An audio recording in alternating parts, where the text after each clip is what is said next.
What's up, you guys? Sean Ross Sapp. It's May 24th, 2023. Welcome to Fightful. This is your post AEW Dynamite show, the go home show before AEW Double or Nothing. We have a stupid amount of coverage for you guys. This morning, I dropped a Darby Allin interview.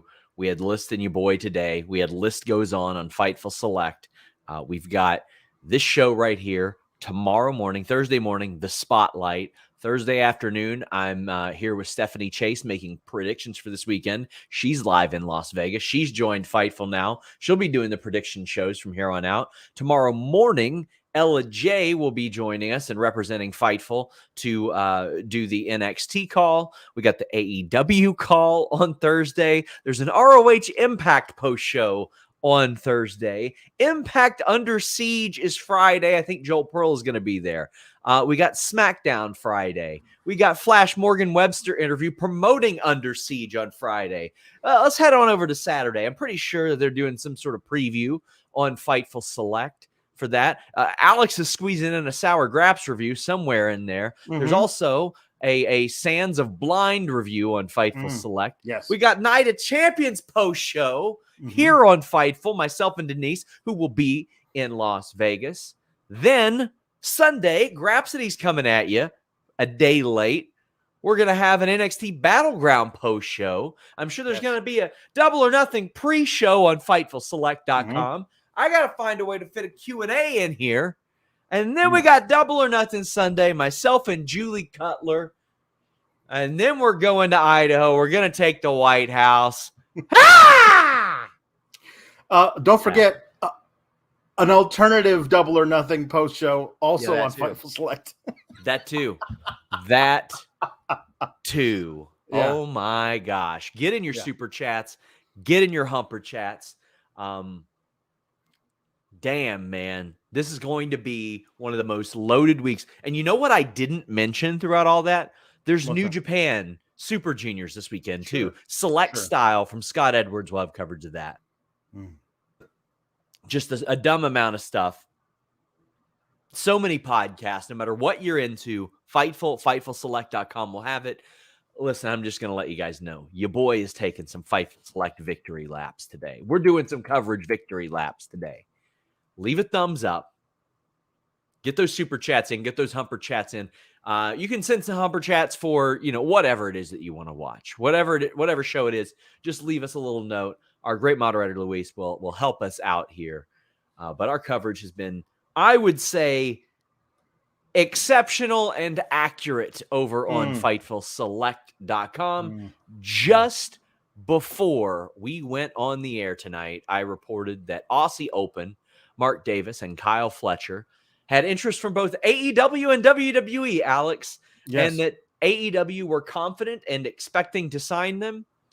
Well, that confidence was founded, as it turns out, Alex. Aussie Open revealed as being signed with AEW less than an hour after we reported that. I think it is very important to note that throughout the process of me getting this story, I've been working on it for 2 weeks. And when I saw that the Fletcher match got moved to tonight, I was like, I get the feeling I might want to report this tonight. I found out Tony Khan paid for Mark Davis's surgery when they didn't even have a contract. They had no contract. They were actively discussing possibly going to WWE, and man still paid for his surgery. I think that is wonderful. I think that's great. But before we even get into the match, Aussie Open signing is big. I know Dax pushed for this as well. Oh my God. Yeah. You can only imagine that they would, because what do they love doing, Sean? Having kick-ass tag matches. Yeah. So they've already had one with those guys last year. And that went over pretty well, let's just say. So the idea that we're going to see that again, along with Aussie Open versus, you name it, on the amazing AEW tag roster as soon as Mark Davis gets healed up. And, well, wouldn't you know it, in the meantime, while Mark Davis is rehabbing and getting all ready to come back, it looks like we might have a breakout single star in Kyle Fletcher, because the match he had with OC to kick off the show was a banger, a humper. It was an absolute humper. Now, last week, I was told he had like strep throat or something. They were supposed to film this match last week and ended up happening. We had reported on FightfulSelect.com that he would be back imminently, but it's good to see he was. Unfortunately, Mark Davis, we had also reported on FightfulSelect.com, best $5 in the business. He's dealing with a meniscus injury, which won't have him sidelined nearly as long as thank God. Fortunately, an ACL or anything like that. But they already had short-term plans. I know that they had hopes that they would work Forbidden Door anyway. Yeah. So now they're there, and looks like, I mean, maybe those plans have adjusted because they aren't from the New Japan side of things anymore. So you might have to adjust that a little bit. But this match with Orange Cassidy is a humper, and you're starting to see what you're not starting to see. You have been seeing. This is catching up with Orange Cassidy. Like, I like that storytelling. He takes so much pride in wrestling for this title every single week, having bangers every single week, having humpers every single week, but it's starting to wear on him. And I'm like, will he just go on this unbelievable run where he's exhausted? Like, he's not lazy at this point. He's tired. And I would love for him to say that. And he's like, people think I'm lazy. I'm not anymore. I'm just really, really exhausted.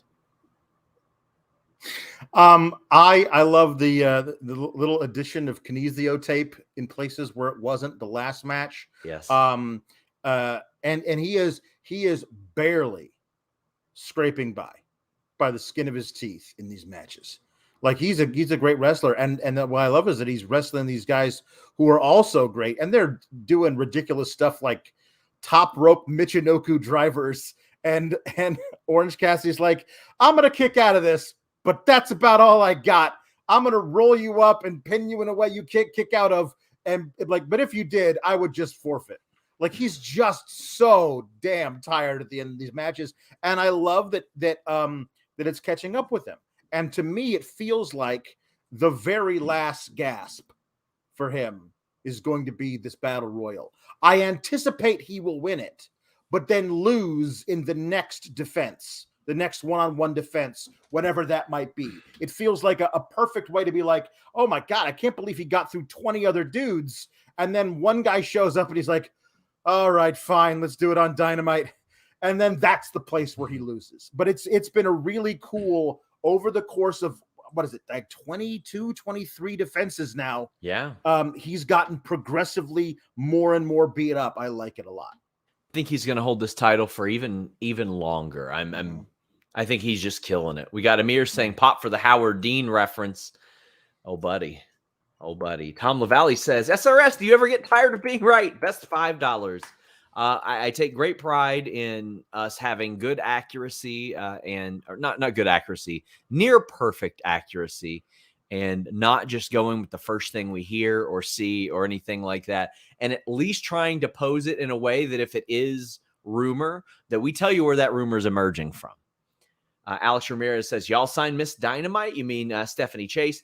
Yeah, she's going to be on the prediction show with me tomorrow. It'll be done as soon as the Tony Khan call is over. And then from there on, I told her she can either do the prediction shows herself or she can have a co-host on them. But I kind of want that to be her vision, because I think that she does a really, really good job. And she's a personality that we certainly want to attach ourselves to here at Fightful. Backstage, a Ricky Starks interview, and then he gets that ass whooped, Alex. Juice Robinson and Jay White just beat the hell out of him. It is one of those things for AEW has an embarrassment of riches.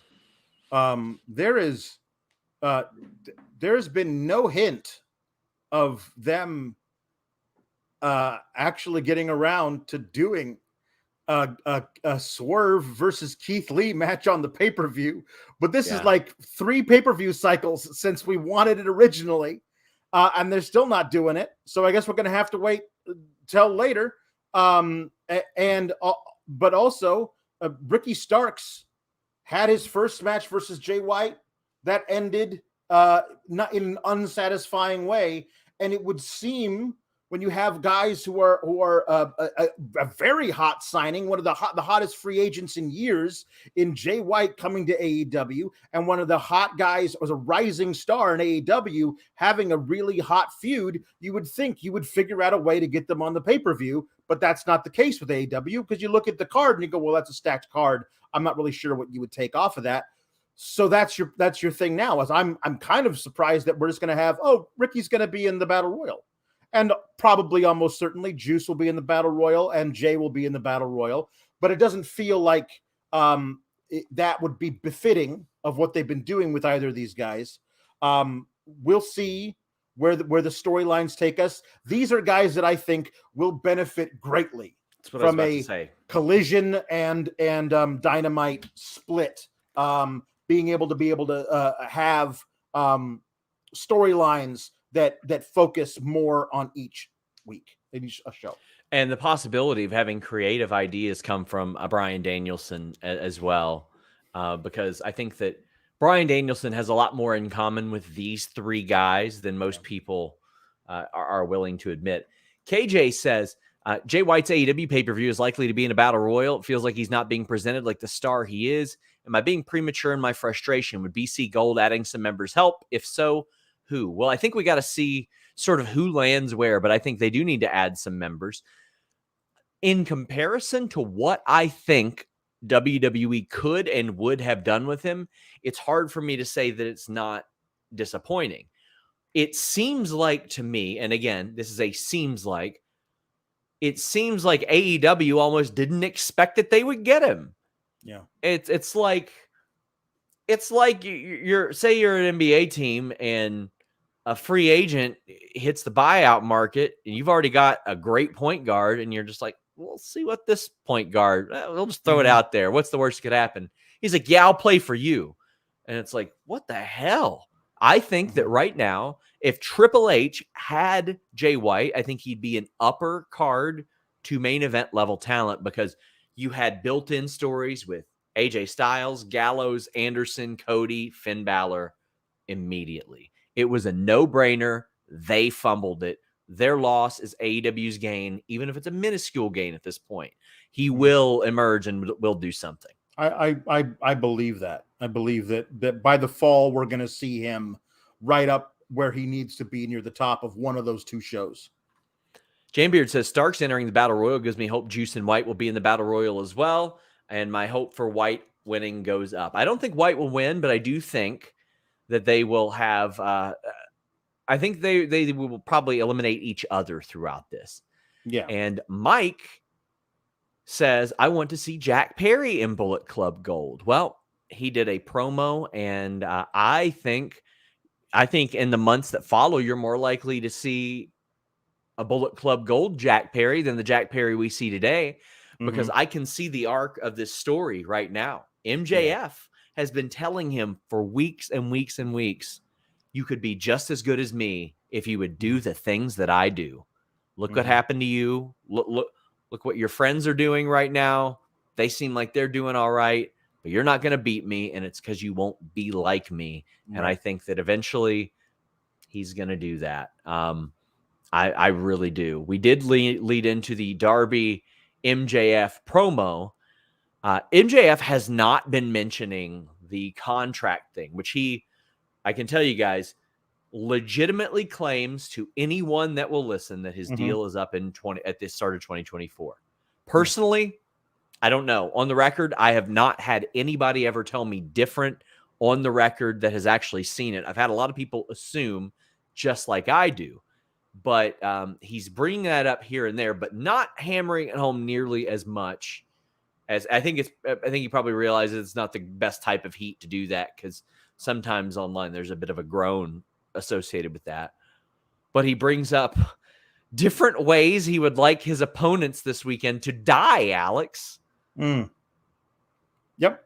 Yeah, it's yes. I think that the match we're going to get on Sunday is going to be great. I haven't loved the build. It's felt very just I like the idea of, hey, it's MJF versus the other three pillars in a fatal four-way. Like, that's a different kind of title match for AEW to put on. I think all four guys are really good in the ring. I think that the story should write itself, and yet it doesn't feel like it did. Like that Sammy still trying to be like at like the whitest meat baby face, where when he shows up to be interviewed by Renee, the crowd audibly boos. Like, I'm not really sure if there's a connection there from what they're trying to present him with what he is actually viewed as. And yeah, the we don't want to lay it on too thick because we want it to kind of be a surprise when Jack Perry goes heel. Feels like they're just painting it with too light a brush, and it feels like they're like, it's almost like, oh well, last week was a little too heelish, let's pull it back this week, and then that was too light, let's do it a little heavier. So it always feels like they're kind of starting with whatever they're doing with him. And Darby's cut the same promo 5 weeks in a row. Like, I don't know how many times you can mention you skateboarding with Tony Hawk before we, like, no, trust me, we get it, we know that you skateboard. Like, bringing it up doesn't help. I'm interested to see what this match looks like and where we go afterwards. He said a lot of the same things, and I got to be honest, I did that interview with him that aired today. I was kind of expecting like a sulky Darby. I had only interacted with him once, and that was during a scrum in which he said that if he had signed with WWE, they'd probably have him jacking off in a boiler room somewhere. Yes, he did. Which is an all-time great line. But he was in a great mood. And that's good.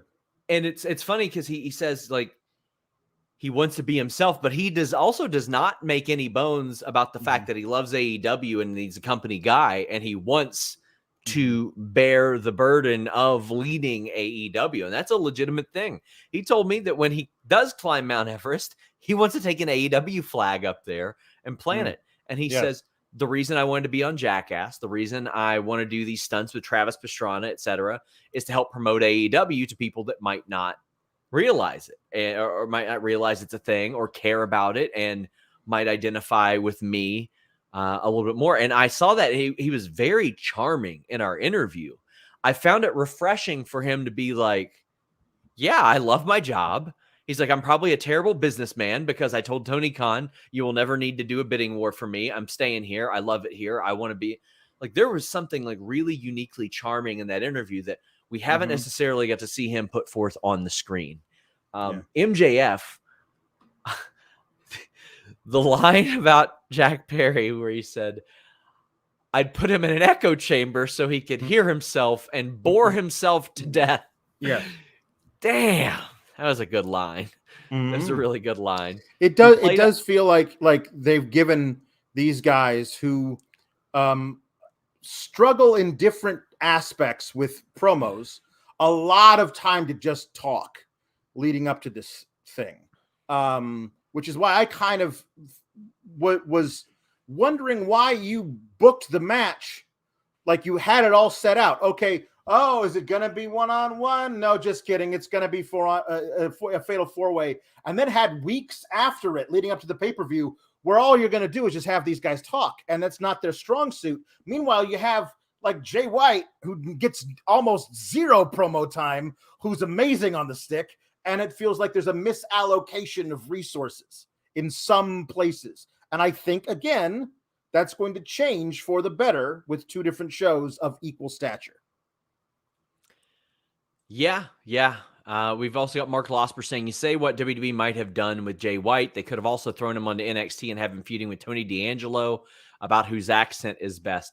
I think for whatever it was that they were going to pay for Jay White, that they probably would not have put him on NXT. But yes, that of course. We've got Jake Salazar saying, in my opinion, thanks to what Tony Khan has done, WWE doesn't seem like the big dream it once was for free agents due to the success of AEW. It's gone back and forth. I'll say this. Between 2019, 2020, and 2021, the first half, AEW was the place to be. That's where a lot of people wanted to be. However, a lot of the internal struggles have made it be like, is it? Well, Jay White ended up there. Aussie Open ended up there. WWE had interest in all of them, but that didn't end up happening for them. So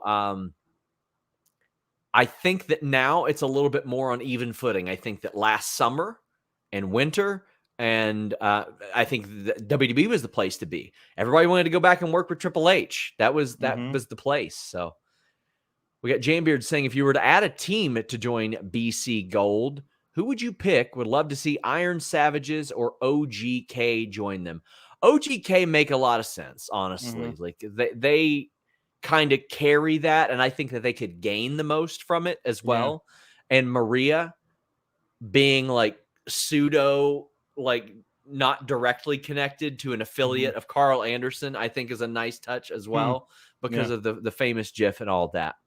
Yeah. We got Cole saying, who do you think is next in line for the Triple B? Saw some rumors about Cole being next, but I want them to continue building him up to be the one who dethrones MJF. Well, I mean, I've said this before. I don't mind if somebody dethrones MJF this year because it's not about who has the lead in the second or third quarter. It's who has the lead at the end of the game. And if that's MJF's end game is to say December 31st, 2024, my contract runs out, well, he can lose the lead a couple times. It's okay. And I think that might actually add some intrigue to it. And as I look, AEW Collision is on December 30th this year. So they could play up something there. They really I think pretty neat where somebody may beat him at the last moment or he loses leverage. There's a lot of different things that could be done there. What do you think about Cole? There was supposedly a Britt Baker skit that was going to be filmed last week where she hinted that Cole could be coming after that title. I think Cole's a great shout. I would be shocked to see him not win versus Jericho this weekend because I feel like he seems like the right kind of guy to build to get a major shot at MJF over the summer or at one of the August-September pay-per-views. But I would love, we've talked about this. I'd rather MJF lose it and freak out about getting it back and then get it back again. I think there's a kind of a really interesting thing of like, who holds the belt when the clock strikes midnight at the end of 2023? Because that is the big deal for him, because it would mean an incredible amount that he could negotiate for in kayfabe, to stay or go, like that belt adds value to what he wants, and he's all about the money. So it'll be very interesting to me is watching what happens when he is frantically trying to get that title back as opposed to just trying to hold on to it. We have Vicky saying, thank you for the Darby interview, SRS. Thank you for Muppet song last night, Alex. My 18-year-old daughter now knows you all. Sting is next, SRS. Thanks. I'm hoping I can get a Sting interview this year. I was very happy to interview Darby because I'd never interviewed him. Jambeard says, Sean, you should have gotten Darby's opinion on NXT reviews, Darby. Something tells me he's not familiar. Something tells me he's not either. But Alex, how would NXT review Darby review himself? I think I did a fantastic job on my promo tonight.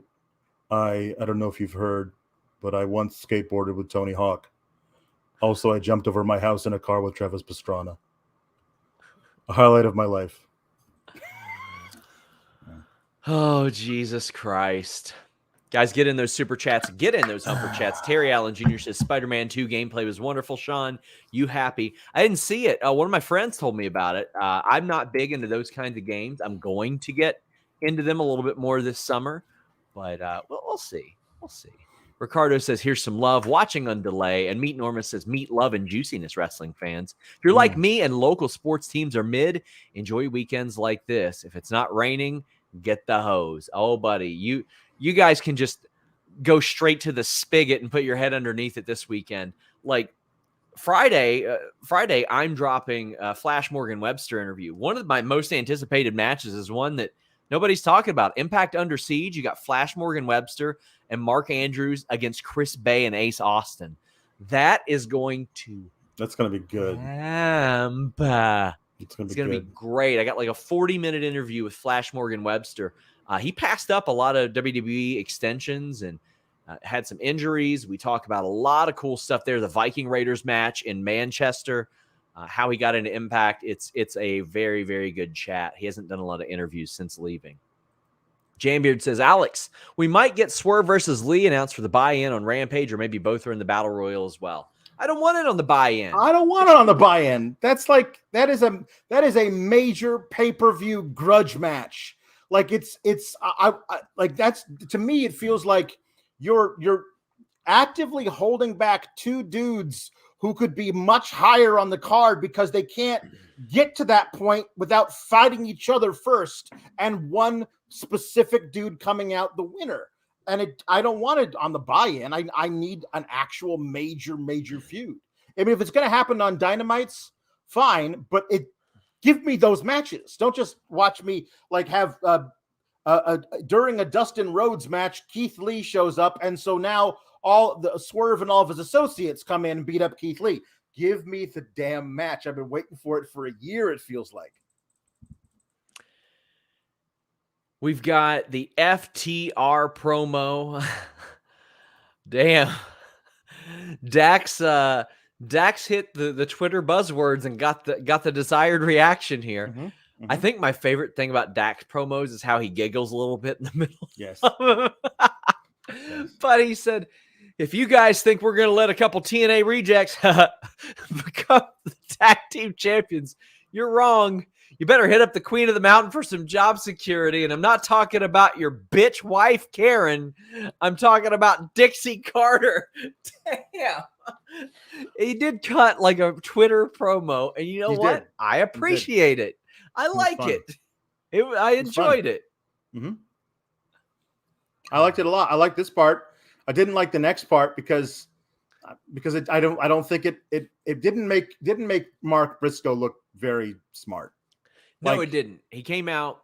He wasn't happy with all that, and Cash even said, "Come on, be smart about this." Yeah, I would kind of like him to be like, "I did it because you all were patronizing me, not because I thought that you did this," type of thing. Right. Like, yeah.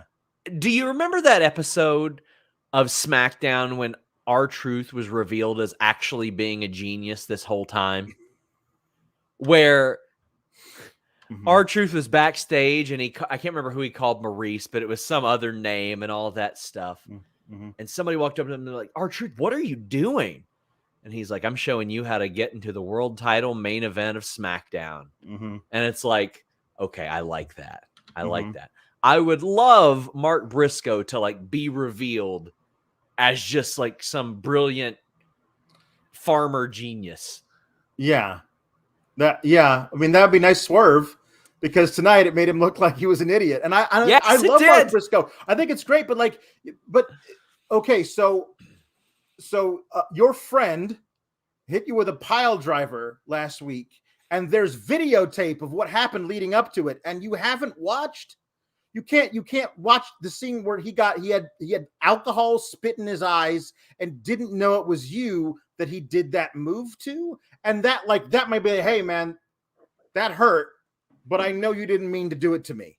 That's what you say to your friend, because I thought the whole point of FTR and the Briscoes, like they became best friends and amazing, like these respectful warriors with each other, and they bonded over those matches they had.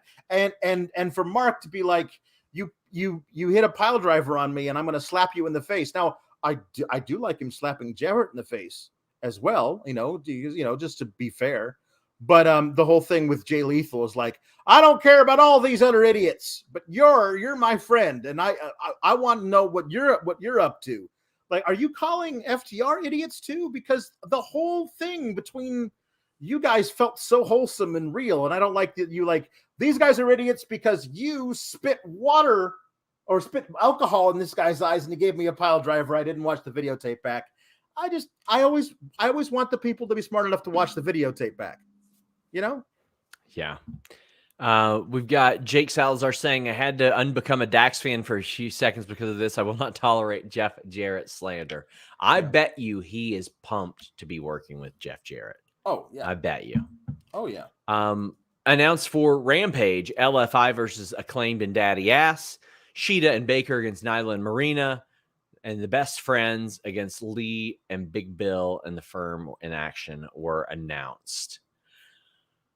We've also got a super chat where Coy Stalling says, with the idea of budget cuts, could you see grizzled young vets getting cut, or would WWE be petty and hold until after Wembley? I could see them being petty and holding it until after Wembley, we mentioned on FightfulSelect.com today, Nick Khan had told some agents at WrestleMania time that there weren't budget cuts coming or roster cuts. You're going to see those with NXT naturally. Like, I know a lot of people will be like, oh, here they come. They're going to cut people from NXT, and that's what you have to do that's what you do with minor leaguers. You fish, you cut bait, you promote, you demote, you see if they're going to work, etc. That's the nature of this. Brett Lockman says, I mean, who hasn't instinctively pile driven a friend? I feel like there's a Blue Chew ad there somewhere, but I'm not reading it. AEW World Trios titles, House of Black defeat AR Fox, Metalik, and Blake Christian. It's always great to see Metalik here. I did find funny the stretch on commentary. I think Tony was like, oh, they'll probably single out Blake Christian. He's the rookie, even though he's wrestled for 6 years. I was like, man, that's he's been in WWE before. Yeah. Like, he's been around for a while. He's been around. He's been in WWE. He's been in Impact. He's been in ROH, on 205 Live, and in NXT and New Japan. Like, he's not just fresh off the block here. Like, he's probably wrestled a lot more in the last few years than Grand Metalik has, actually. But, they were here to fill a role. AR Fox did that beautiful imploding senton. I really dig the lighting. There are not many instances where I like altered lighting in wrestling matches. This is one that I really, really enjoy. Been wanting to see more of House of Black. Glad we're seeing more of House of Black. Yeah, me too. I like this a lot. I think it was really cool, the idea of any 3 guys can come together and fight us. And I know that these guys have had trios matches on ROH, but it does kind of feel, when you just look at the graphic, any 3 dudes came together. Like, if you hit the random button 3 times when setting up a match, it feels like it might have just dropped on these 3 guys. Yeah. But I love all of them. I think Metalik and Fox and Christian are all great. But I also liked the dealer's choice rule they implemented. I love it. I honestly, I really fill the audience in on their dealer's it was one man in, one man out. So if you're in the ring, you don't have to tag out. Lucha rules. You just have to roll out of the ring, and then one of your guys has to get in to replace you. I really loved how that flowed. Like, and also you had guys, Malachi Black was desperately trying to keep Blake Christian from rolling out of the ring so he could beat on him more.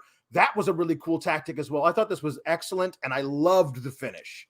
Dealer's choice aspect of this is so dope. I love it. And as you mentioned, like the Lucha rules, that's great, but the finish.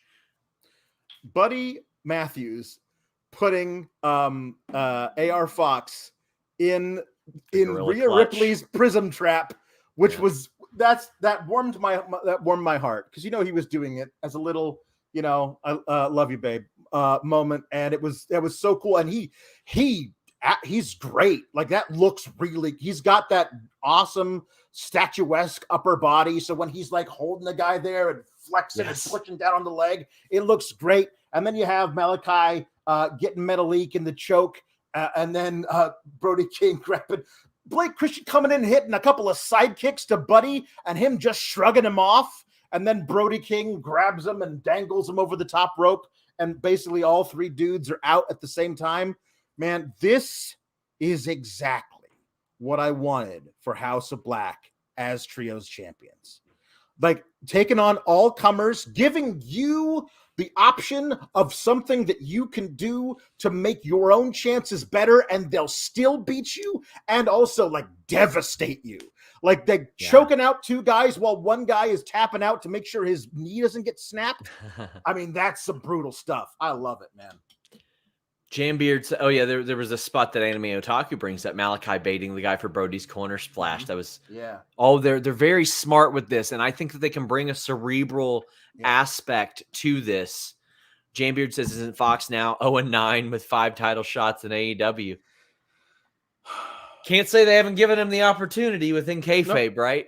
No, they haven't within kayfabe, but he is absolutely, he is playing his role perfectly. He's going to go out there, look great, never make a mistake, and make the other guy look fantastic when he beats him. So eventually, time to pick up some victories so it doesn't look ridiculous like he's 0-21, like he's starting a Kurt Hawkins streak. But eventually, we'll get there. Evangelina Gray says Tony was so real for calling Buddy a stud. Man. Trey Cash says, hey, Sean, and he always sends these very generous Humper chats. Big thank you. He says, hey, Sean, I want to send Alex some love. Listen to Sour Graps for the first time. And my God, have I been missing out? I had no idea you had another level of sourness that was thoroughly entertained. I love it. Keep it up. You know, occasionally, Alex, I get the I get those exit surveys on Patreon, right? Occasionally, and it's funny because I think they think that Jimmy reads them, and Jimmy don't care. Jimmy doesn't read them. So occasionally you'll get Sean's a pussy, Sean's a jerk on Twitter, yada yada. But occasionally you'll get just Sour Graps as the reason. No one is forcing you to listen to it. Just skip over it. You can just scroll past. Just scroll right past it. We looked at the landscape, and I said, there's a market for this. And Alex isn't going to get oddly personal with these people. So he can be sour to his heart's content. If the day comes when Alex goes, you know what? I think it's time to do AEW Sour Graps behind the paywall. I don't know why. I'd be like, well, why do you sound like Howard Finkel right now? And then I would be like, sure, do it. I've had people that are like, he's not sour enough about AEW. Trust me, there's plenty of things. There's plenty of things. There are appropriate rants, and there's ones I don't agree with, but you got a following, Alex. It's almost like I will just like what I like and don't like what I don't like, and be honest about it. And it's kind of a coincidence, I guess, that I like AEW more than I like NXT or Raw. You know what I mean? Like it's, I mean, I'm sorry. That's just the way it works. And hey, listen, if I can get like 1,000 more of you to sign up to select for an AEW Sour Graps, I'm sorry, Alex. Well, Julie Cutler going to be sitting right here, and Kate's going to be working Wednesday nights on the paywall. So it's going to be happening. Apparently, that's what's happening. But you got the Sands of Blind review this Saturday, so make sure you guys check that out. I also make an awful lot of cameos behind the paywall too, with the Sour Graps thing. Whenever I roll in at 1 a.m. and I go, they're still on. Matthew Plus they're still on. Let me add 20 minutes to the runtime by showing up myself. Yes. Matthew Plus says those are my shoot comments. I mean, legitimately, behind that select paywall, I know some of you go, oh, well, it's just wrestling news. Yeah, I think there's like 8 or 9 podcasts a week. Some of you say, well, you should cover more Japanese wrestling. Scott Edwards does. He has Select Style every week. Some of you say you should cover more indies. Steven Jensen does. He has The Weekender. Not only that, he goes to a lot of these indies and does interviews for that. I do a Q&A every week. I do the Backstage Report every week. I've got some people that don't read the news. They'll just listen to Backstage Report at the end of each week or the beginning of each week and keep up that way. You've got at least 2 Sour Graps reviews. You've got Coexisting After Dark. You've got Ask Grapsity. Just a ton of stuff over there. So FightfulSelect.com. We got retro reviews coming back too. Jake says, not sour enough about AEW. This exact time last year, Alex ethered Tony Khan over Darby, pinning Malachi Black, never getting Miro versus Malachi, and I agreed with him. You'll find that absolutely anybody that says so-and-so is on the payroll When I'll see that, I'll go find an opposite tweet where they're like, he's on this payroll. And I'm like, can you guys argue? Can you guys argue over which payroll I'm on? Yes, please. Because I'll let you guys in on a little secret. There ain't no amount of money that WWE or AEW would be willing to pay me or him to say, first off, there ain't no amount of money they'd be willing to pay us in general, much less more than what we make here. But I will gladly pull a fistful of dollars and work both sides against each other. I'll gladly do it. I'll be the man with no name for you. Spaghetti Western me. Come on, let's get it done. Oh, man. One of my favorites is when people say, oh, well, he wants to keep that WWE, AEW access. And I'm like, you guys have a real misunderstanding of how much like these interviews make us, because we lose money on doing them. The 30 minutes that I spend doing the interview, and then the 30 minutes I spend editing it, the amount that we pay Rob Wilkins to do a summary, the amount that we pay our writers to do it, like we don't turn a profit from those. We make money reporting things that these companies largely don't want us to report. And we do the interviews because you guys want them and because they're good content for us. We've got Corey M saying, I joined because of Sour Graps. That's the thing. We got a hell of a lot more people that joined because of Sour Graps than have ever thought about leaving because of it. But Jane Beard says, I subscribed here and Patreon to get more sourness. SGS forever. Go. See? Wardlow wants Christian to deep throat a ladder, Alex. I mean, basically, yeah. Yep. Mm-hmm. He's going to have to loosen up that turtleneck. That's what I got out of that. Yeah. Jake Salazar says, Sean, I love you, man, but I subscribed to Select because I randomly fell into an NXT review. And this guy was talking like somebody's 60-year-old aunt about the Migos for 20 minutes of comedy. Never unsubscribing. There you go. We're a variety show. We're a variety show. Yeah. You know, that's what we're here for. Well, you know what? No matter where you're subscribed, I'm going to London. Wow. Twice. Do you know Joe Pearl is going to London too? Wow. London, Ontario. And I've also been to London, Kentucky. But whether it's Kentucky, Canada, England, you can be wherever you want to be thanks to nordvpn.com/Fightful. Give you a little tip. Lots of pay-per-views this weekend. You can get them at a reduced rate with nordvpn.com/Fightful. UFC pay-per-views, they just announced a big slate of summer fights. Get them at a reduced rate with nordvpn.com/Fightful. Save money on these pay-per-views using overseas service. Watch shows early. Get interfaces that you miss with nordvpn.com/Fightful. A 30-day money-back guarantee if you don't like it. But hey, you know what? No matter where you are in your house, maybe you're upstairs like I am on my PC. Maybe you're downstairs on your smart TV. Maybe you're taking a dump and you're using your phone, or you're all around your house and you got that router. NordVPN works on all these devices, all operating systems. It's a hoot. Browse safely, securely, protect yourself from unwanted pop-up ads and a whole mess of other things with nordvpn.com/Fightful. It's a great gift idea as well. You're going to end up saving money with this subscription, and they've got 24/7 tech support. So if you need a little bit of help finding out what to use or what services to get with nordvpn.com/Fightful, they'll take care of you. They'll make sure you're on the right path. I truly love these guys. I'm on my PC or my phone over half of the day doing my job, and NordVPN is on all those devices all the time. So I'd say I use it a significant part of my waking day, almost all of it, unless I'm outside touching grass. And you know what? I'm pretty sure they can keep me safe out there too. Pretty sure. Michael Luna says, one thing that's not talked about enough is Alex's t-shirt game. His graphic tees are awesome. So my cousin, who occasionally just pops up and watches our show, like he'll be like, Alex, that's my dude, man, with those shirts. And I'm like, we grew up together. No, it's me, man. He was like my brother. What is this? Matthew Plus says, Brawl Out was a work the whole time for Punk's injury, eh? Do they call that on the fly? I don't know if you're serious, but if you are, don't. No, he's not serious. He's not serious. Don't. He's trolling. He's I'm trolling. so glad. So Tony officially announces Collision for Chicago. We'll take a victory lap here. We had reported it was going to be Chicago. I just want to make this clear. At no point did I ever hear Daly's Place as an option.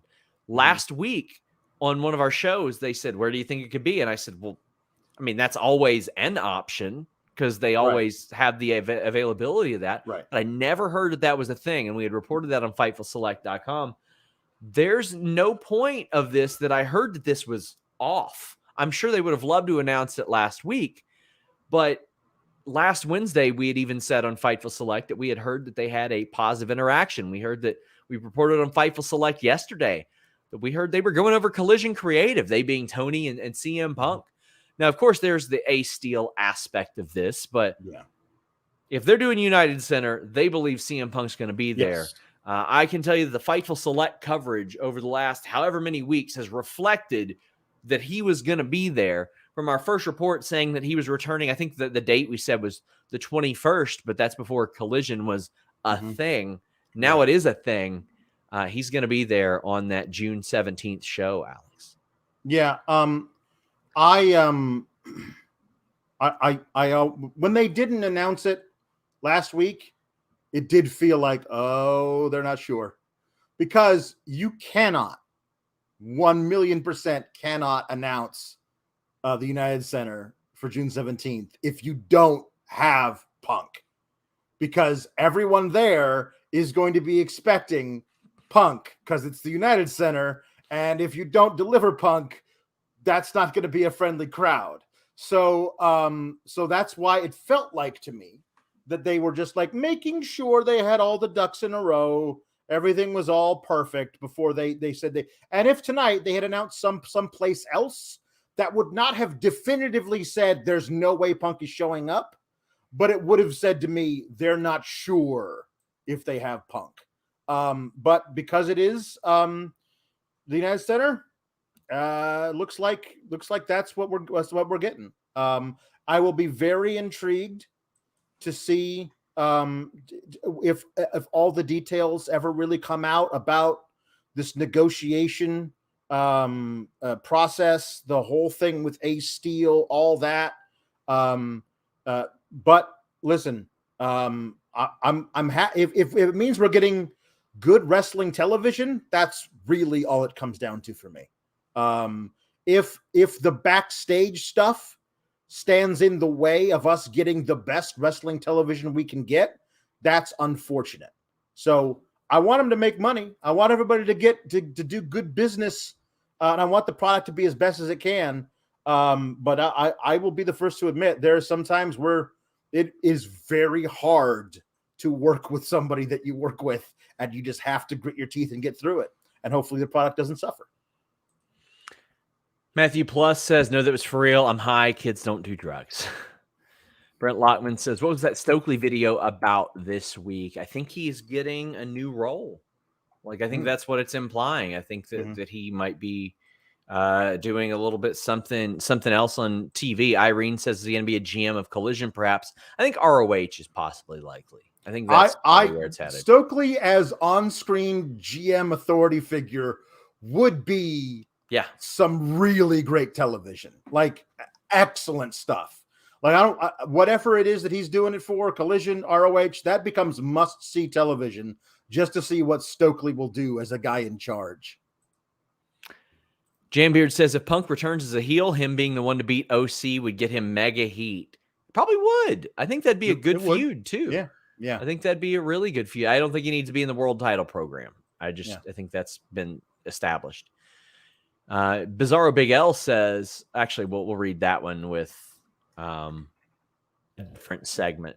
Taya Valkyrie defeated Lady Frost. Small Snippets of Life says, with Lady Frost getting a full entrance, is she tiered now, considering she won the on ROH as well?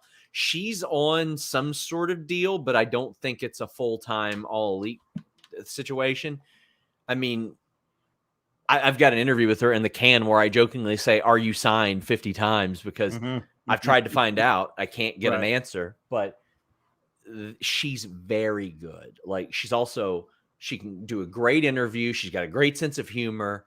She keeps herself in incredible physical condition, as we see. She looks like a TV star. I think her size plays to her advantage. Yes, because she's so much smaller than everybody, and it plays off really well. She is a television performer, and it's wild to think we first saw her as Jamie Frost getting jobbed out by Asuka in her first match ever a few years ago. wow. But I think this was a test, and I think she passed it. I think that she was trending on TV. Taya gets the win. Lady Frost, who was battling to get out of her Impact deal last year, this time of the year, it's paid off for her so far. She's got the right kind of buzz right now, Alex. Yeah.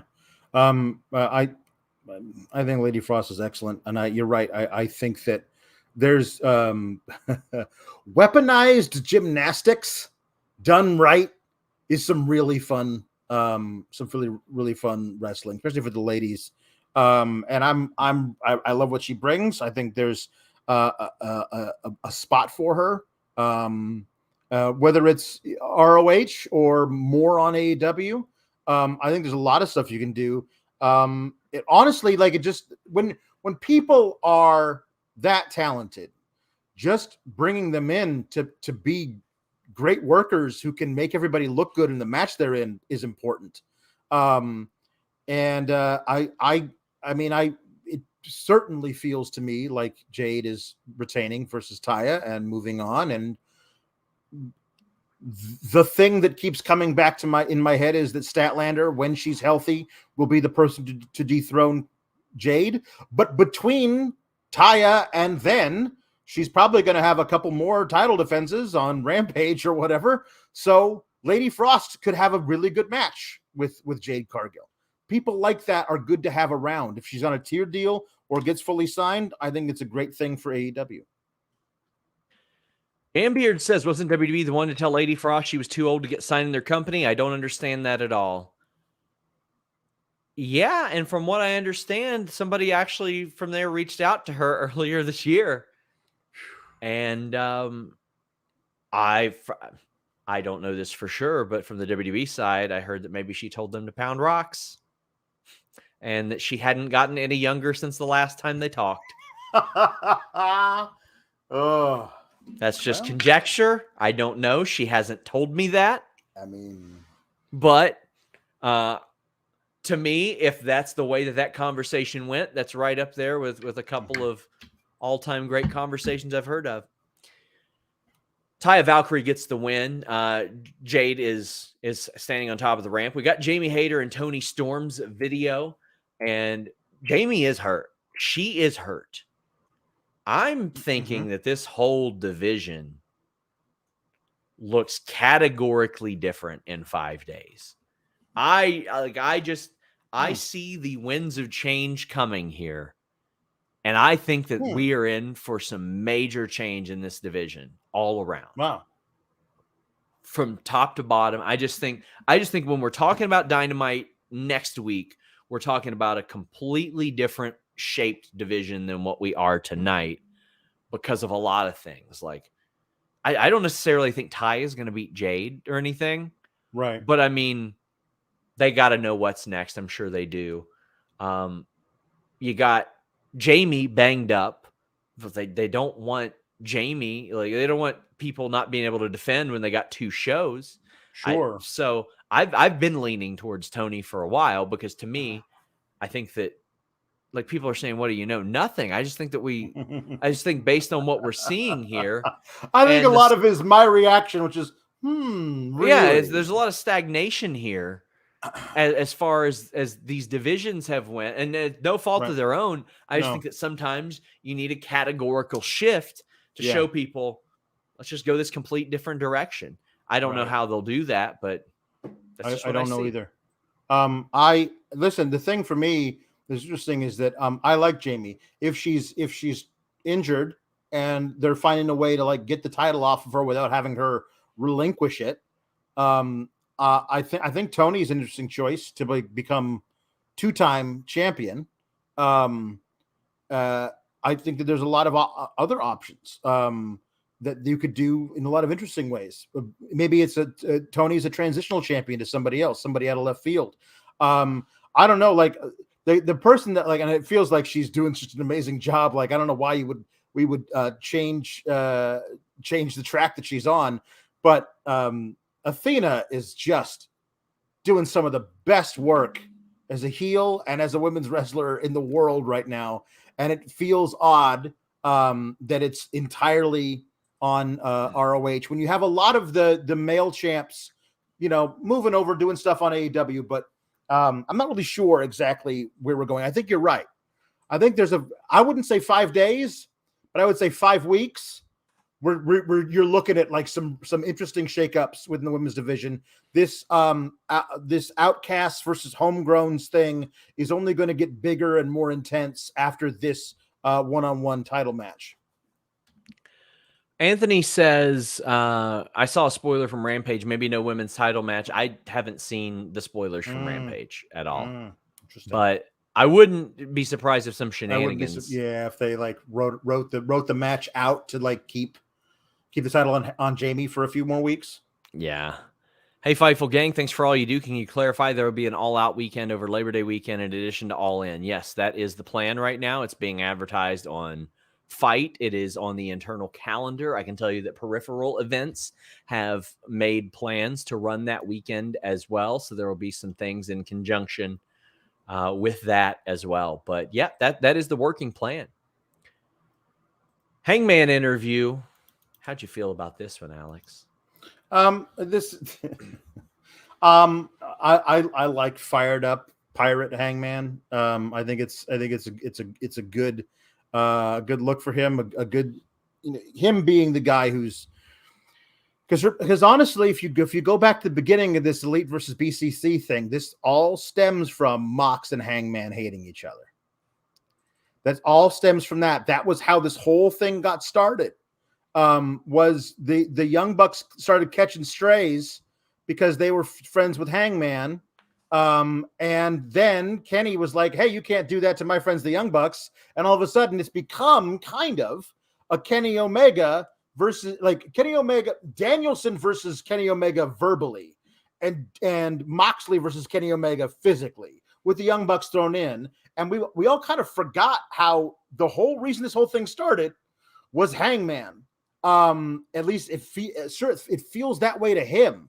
So him coming back and being extra pissed about all of this, he has the story of the Anarchy in the Arena match. I certainly hope features Hangman being extra pissed and extra bloodthirsty because he's got a lot of pent up aggression against the BCC from all of those months feuding with Moxley. We also had the contract signing, which they tried to explain why there was a contract signing. And I'm just like, all right. Could have had a face-to-face. You could have done anything. Right. But so, there's a little bit to talk about in this segment, but there's a lot more to talk about who they brought in. Yeah. They brought in Sabu, and it was great for a pop. It got a good pop. Got a great pop. He moved better than I thought he could, and I say that because last month I watched him with my own two eyes get stretchered out of a convention to the hospital. It was horrifying. It was scary. I saw his friends thought that something like tragic may have happened, and here he is rolling in. We had talked off the air. Warner Brothers Discovery sure have seemingly just completely been like, they've definitely relaxed their stance on the whole slurs thing on social media thing because he was dropping those a lot more recent than Jay Briscoe was. He was dropping dog shit across hotel room walls a lot. No, that's too. Blood and feces, I believe it was. I was just like, all right, I don't get this. Maybe there's something beneath the surface that we don't know about, like a merchandising deal or something like Perhaps. that, where they're like, Let's help this guy out. He's DLC in the Fight Forever game. Yeah, Dream Ninja says, "What is Sabu gonna help do against Yas?" He's gonna throw a chair at somebody like he did tonight. James, I was shocked by that. James Stallings says about crap my pants when he came out. Jake Salazar says popped when Sabu came out. I can tell you that if you gave me 500 guesses, I would not have guessed him. Well, I thought in hindsight that everyone made the joke whenever they would do the lights out bit. Everyone would make the joke on Twitter. Sabu? Is it Sabu? And they didn't do a lights out. They didn't do a lights out this time. Because that would have been so funny if they'd done a lights out. People had made the joke on Twitter, Sabu? Is it Sabu? And the lights come back on and it was Sabu. That would have been amazing.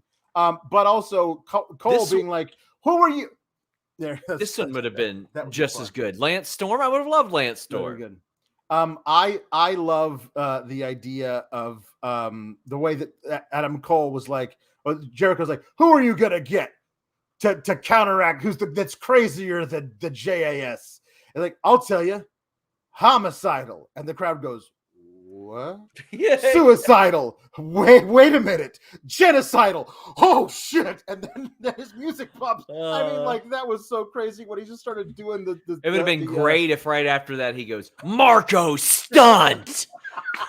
That would have popped me, honestly. In Sabu pants. That would have popped me a lot, honestly. It would have been amazing. That would have been really good. The last time I saw Marco in person, he ran at me full speed, and I did a tilt-a-whirl backbreaker to him. Like, he's so talented that he backbreakered himself. It was insane. Ronald Hollick says, love Dynamite, Tony. Only one gripe, and one of the major things you borrow from ECW. How don't you debut Sabu by turning the lights off? Yes! Yeah. And Gotch Style Pie Driver says, seeing Sabu announced for Lights Out, stun locked my wife and I for the rest of the show. That's the irony. It's for a lights out match, and they didn't turn the lights out for him. For Sabu.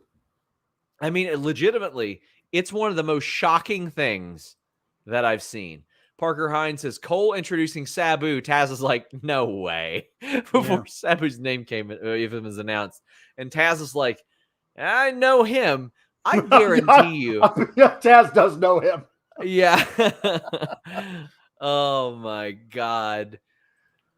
Whew, we got Bizarro Big L says, love tonight. Sabu out of nowhere. Aussie elite, or Aussies are elite. Scorpio Sky on the first Collision promos. Happy they gave Willow time. House of Black, keeping things fresh.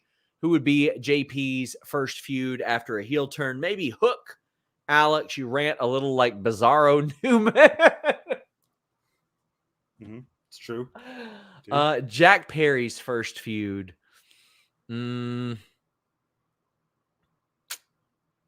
I think Hook would be a good one. Yeah, I think it would be too, especially if you're gonna, like, you know, if he's turning heel. I think a Hook thing would be really, really interesting, actually. We got Cyclops better than Logan. He says, I hate to be that guy. Listen, buddy, I agree with you right here. He says, Tony said he'd never hire Hulk for being racist, which is cool, but then parade Sabu on TV that is the documented, unapologetic racist like Hulk. Please make it make sense. It's mixed with the big swole stuff. Isn't a look for me. I won't comment on the big swole stuff, but I've had plenty of conversations regarding that, and I'm sure there's like not great feelings for how that was handled. Sabu is not only legitimately said all that racist shit, said, yeah, I'm not sorry about it. Yeah, I wouldn't put him on TV. Absolutely not. No, absolutely not. He seems like a third rail type of guy. I mean, he got you a pop, but I mean, if this is a one-off thing, you know, to like, because they don't have Kyle healthy and they need to like even the odds a little bit for this match. Sabu, who's from Vegas or lives in Vegas or whatever, it's a one-off, and we move on past it. Okay, but I don't want to see this guy becoming a major fixture in AEW. Jane Beard says, Sean, did you see Lance Storm's tweet about Russo and the 4 pillars? It's a great burn. He actually sent it to me. Yeah. about how he'll be disappointed that there's not objects hanging from 4 pillars around the ring. Yes. We got Roderick Strong defeating Daniel Garcia in the match right after this. Daniel Garcia is so good. Really That goddamn dance that he does. He's so good. Every time I'm like, I just want to flick that analog stick on this video game and do that repeatedly. Yes. It pops me every time he does it. It's amazing.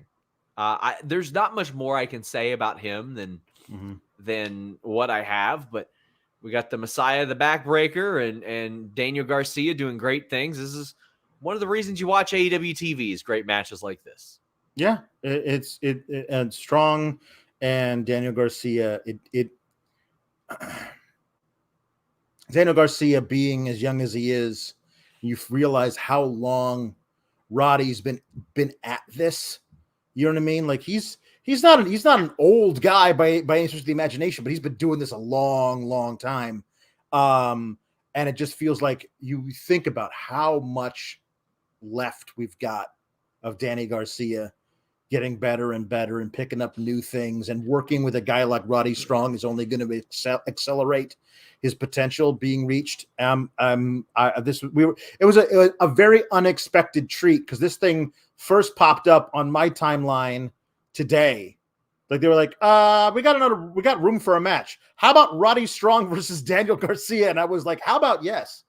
Let's watch all of that.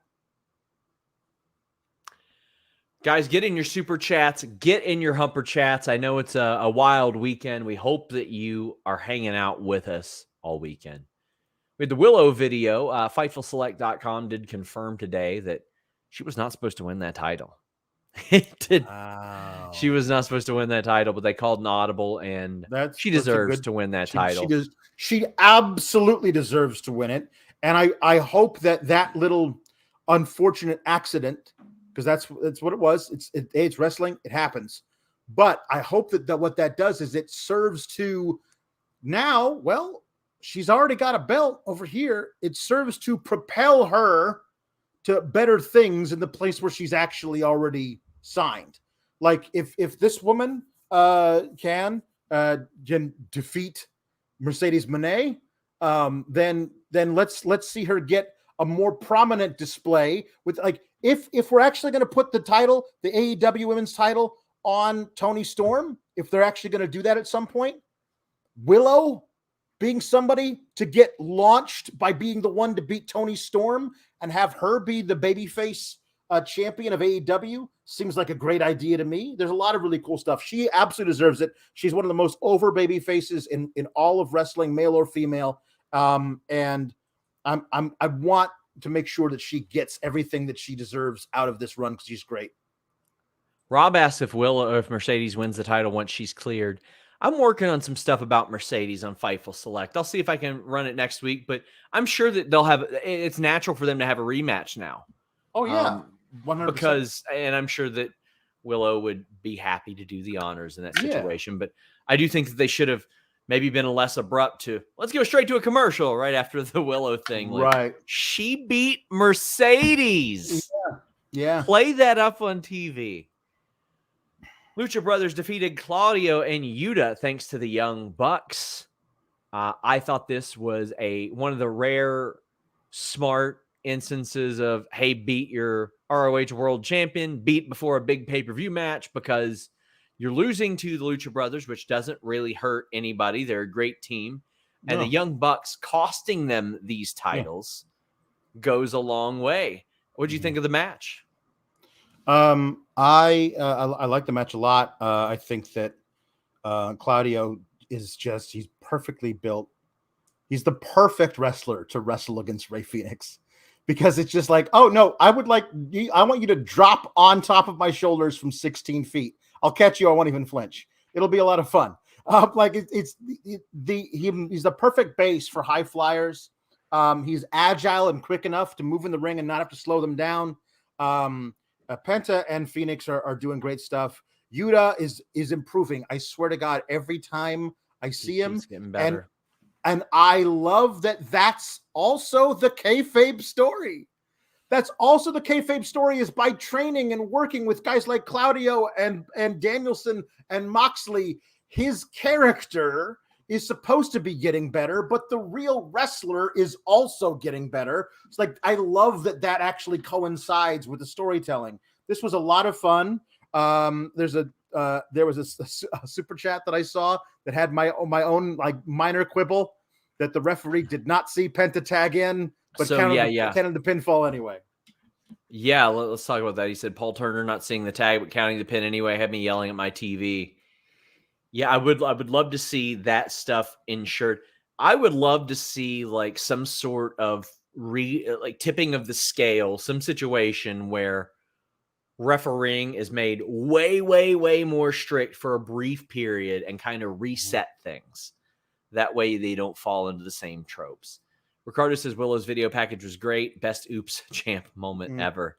And Jane Beard says, my fantasy booking is Willow beats someone in a title match at Forbidden Door. After the match, Mercedes comes out, sets up an all-in rematch. I mean, if you can get Mercedes at all in, you try to get Mercedes at all in. You got for it. sure. You can. That'd be huge.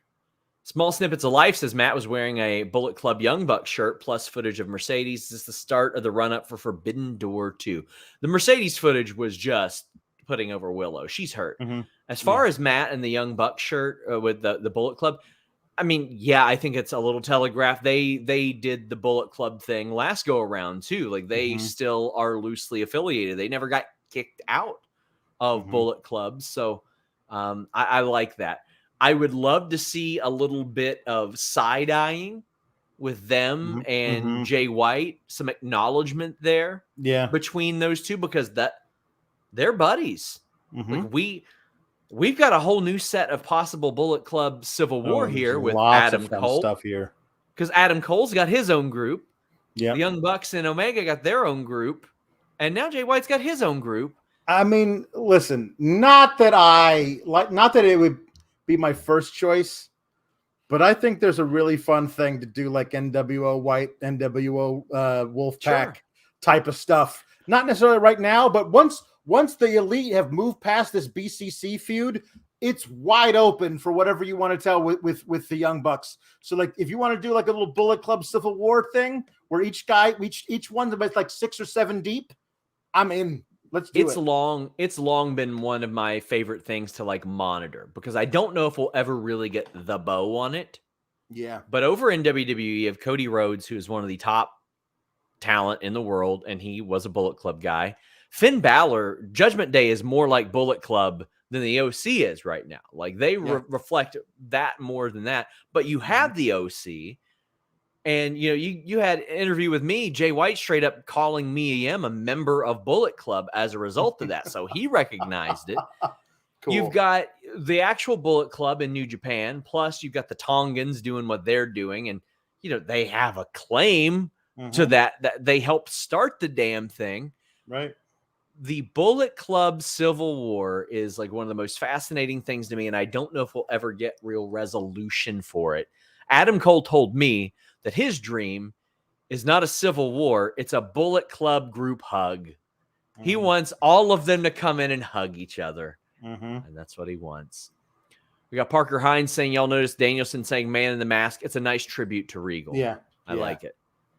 Tom LaValle says, spoiler, there is a trios titles match on Friday or on Sunday. We'll tell you this here, so proceed with caution. House of Black versus Acclaimed and Daddy Ass, just as your boy predicted. That'd be great. We're wrapping up. Richie R says, could you see Takeshita coming back, costing the Elite at Double or Nothing to join the BCC? I absolutely could. Don Callis has been actively recruiting him for a very long time, and I could see that, and I would think that is the intro for one Kota Ibushi, Alex. That's what makes sense to me. Yeah. What is your stance on the main event slot of the pay-per-view? Who do you think gets it? Who do you think should? I think it's got to be. Man, that's tough. It is. Star Power's in Anarchy in the Arena, isn't it? I mean, that's by far the better build, and like all. It's like also just to me, the nature of that match, especially with the promo that Moxley cut, they're gonna want to tear that ring apart. And I don't think you should do that and then like, all right, everybody, hold on while we put down a new canvas that's not smeared with blood and put all the ring ropes back on the thing while we have our AEW Women's World Championship match. So to me, I feel like just by that nature, practically, it should be Anarchy in the Arena, but I would not be surprised if they said we got to do the World Championship match last. Jambeard says TK would book a BC Battle Royal like WCW did with NWO. Oh, man. We also, MJF has said they're the main event. You know what? Charlotte and Rhea said they were the main event, too. That's true. Yeah. Well, there are 3 main events on Night of Champions on Saturday. 43% of the card. Bizarro Big L says, fun fact I saw for OC fans, Roman's made 28 defenses in 998 days. OC has made 22 in 225 days, 23 on Sunday. Acknowledge the fruit. And Hook is undefeated since December 10th, 2021. Sean, week 12 earlier was NFL week 12.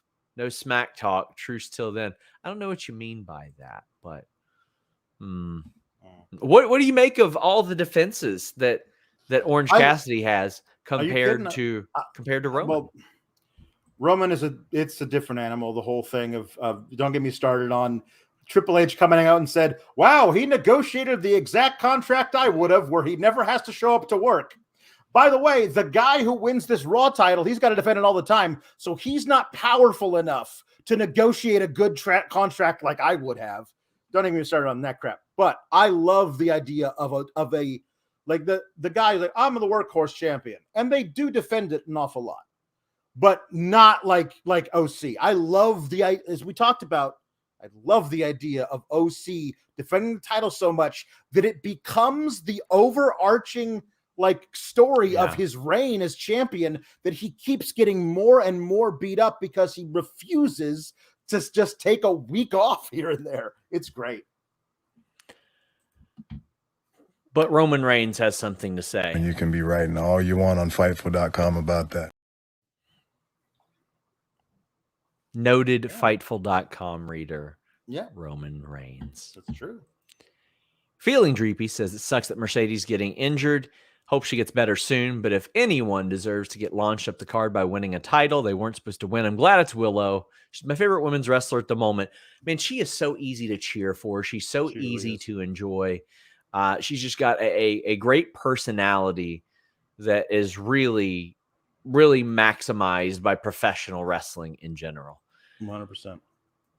Alex Pawlowski, tell the people where they can find you.